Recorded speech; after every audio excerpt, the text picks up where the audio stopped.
പാലക്കാട് തൃത്താലയിൽ മോഷണ ശ്രമത്തിനിടെ ആളനക്കമുണ്ടായപ്പോൾ മോഷ്ടാവ് ഓടി രക്ഷപ്പെട്ടു.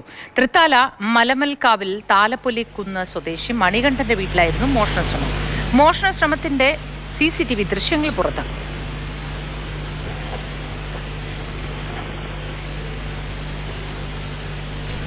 കൂടുതൽ വിവരങ്ങൾ നൽകാനായി ഗോകുൽ VS ഉണ്ട്.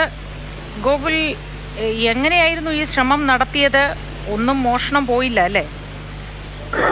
മറ്റ് ഒന്നും തന്നെ മോഷണം പോയിട്ടില്ല. തിങ്കളാഴ്ച രാത്രിയാണ് ഈ മോഷണ ശ്രമം ഉണ്ടായത്. വീടിന് ചുറ്റും ഇയാൾ നടക്കുന്നതും ജനൽ തുറക്കാൻ ശ്രമിക്കുന്നതൊക്കെ ദൃശ്യങ്ങൾ കാണാം. അതിനിടയിൽ ടീഷർട്ടും പാന്റും ധരിച്ചാണ് ഇയാൾ എത്തിയത്. ടീഷർട്ട് കൊണ്ട് മുഖം മറയ്ക്കുന്നുമുണ്ട്. ജനൽ കമ്പികൾക്കിടയിലൂടെ കൈ അകത്തേക്ക് കടത്തി വാതിൽ തുറക്കാൻ ശ്രമിക്കുകയായിരുന്നു. പക്ഷെ അതിനിടയിൽ അവിടെ ഉണ്ടായിരുന്ന ഒരു കുട്ടിയുടെ ശരീരത്തിൽ കൈ തട്ടുകയും കുട്ടി എണീക്കുകയും ചെയ്തു. ഇത് കണ്ടതോടുകൂടി തന്നെ മോഷ്ടാവ് ഓടി രക്ഷപ്പെടുകയാണ്. CCTV പരിശോധിച്ചപ്പോഴാണ് ഇത് മോഷ്ടാവാണെന്നുള്ള ഒരു സ്ഥിരീകരണത്തിലേക്ക് എത്തിയത്. ഏതായാലും തൃത്താല പോലീസ് സ്റ്റേഷനിൽ പരാതി നൽകിയിട്ടുണ്ട്. വീട്ടിൽ നിന്നും മറ്റു സാധനങ്ങളൊന്നും തന്നെ നഷ്ടപ്പെട്ടിട്ടില്ല എന്നുള്ളതാണ് ഏറ്റവും പ്രധാനപ്പെട്ട കാര്യം.